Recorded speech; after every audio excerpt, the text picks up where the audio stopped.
और कायनात में कुछ नहीं होना, साइंसदान क्या बोलते हैं, कायनात के अंदर, ये जो स्पेस के अंदर कुछ नहीं होना पॉसिबल नहीं है। मतलब कुछ कुछ भी नहीं होना, मतलब नहीं एनर्जी है, ना वेव्स है, ना कुछ है, ये होना पॉसिबल नहीं है। वो क्या बोलते हैं कि ये कुछ ना कुछ तो होना चाहिए।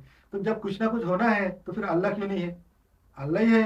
कायनात को जो बनाया है वो अल्लाह है, यानी गॉड है। अल्लाह यानी कोई एक वर्ड, या अरबी का या मुसलमानों का वर्ड नहीं बता रहा मैं। एक गॉड जिसको बोलते हैं, ये गॉड के वास्ते एक अरबी में एक लफ्ज है जिसको अल्लाह कहते हैं। हम लोग उसका अल्लाह बोल के इस्तेमाल करेंगे या गॉड बोल के करेंगे। तो कायनात में कुछ होना नामुमकिन नहीं है, तो फिर अल्लाह क्यों नहीं है? और अल्लाह जो है वो ऐसी जात है, ऐसी चीज है कि जिसके बारे में कोई समझ नहीं सकता। अगर समझे किसी चीज को कोई समझ गया, ये कोई मोबाइल है या कोई पेन है या ऐसी कोई चीज है, तो इसकी बनावट, ये कैसा बनता, ये कैसा चलता, ये एक इंसान समझ सकता कि तो इसको इंसान ने बनाया है। और किसी ने भी अगर बनाया होगा, तो अगर वो चीज समझ में आ रही है, तो ये कैसा बनती, कैसा चलती, इसका इस्तेमाल क्या है और क्या चीज है, तो अगर ये किसी को समझ में आ गई, तो इसका मतलब वो आदमी उसका इहाता कर लिया उसके इल्म का, वो खुद उसको बना सकता, या उसको उस चीज पे कंट्रोल हासिल हो जाता है। जब किसी चीज को पूरी तरह से समझ जाते, तो उसके ऊपर हमारा कंट्रोल हो जाता है। जैसे कोई बीमारी है, तो वो बीमारी कैसा होती, जब तक नहीं मालूम तो उसका इलाज भी नहीं निकाल सकते। मगर उसके बारे में अगर सब मालूम हो जाए कि कैसा होती, क्यों होती, कैसा खत्म होती, तो फिर हम उसके ऊपर हमारा कंट्रोल आ जाता है, हम उसको खत्म कर सकते। कोई मशीन है, उसके बारे में अगर हमको मालूम ही नहीं कैसे चलाते, तो हम नहीं चला सकते। मगर जब उसके ऊपर हमको मालूम हो जाता कैसे चलती, ये क्या चीज है, तो हमारे यहाँ उसके ऊपर कंट्रोल आ जाता है। फिर हम उसको अच्छा तरीके से भी चला सकते, बुरी तरीके से भी चला सकते, फायदा भी उससे ले सकते, नुकसान भी ले सकते।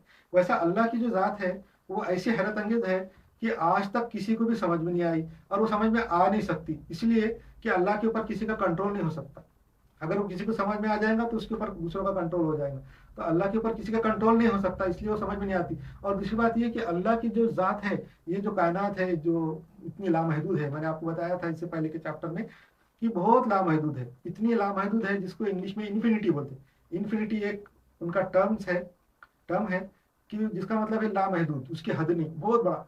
तो कायनात के जो थ्योरी के मुताबिक इन्फिनिटी दो नहीं हो सकती, इन्फिनिटी एक ही। अगर समझो एक इन्फिनिटी है, कायनात इन्फिनिटी है, तो बस एक ही है। दूसरी इन्फिनिटी के लिए जगह ही नहीं है, दूसरी इन्फिनिटी हो नहीं सकती। अगर दूसरी इन्फिनिटी है, हम मानते हैं कि एक इन्फिनिटी भी है दूसरी भी है, इसका मतलब दोनों भी इन्फिनिटी नहीं है।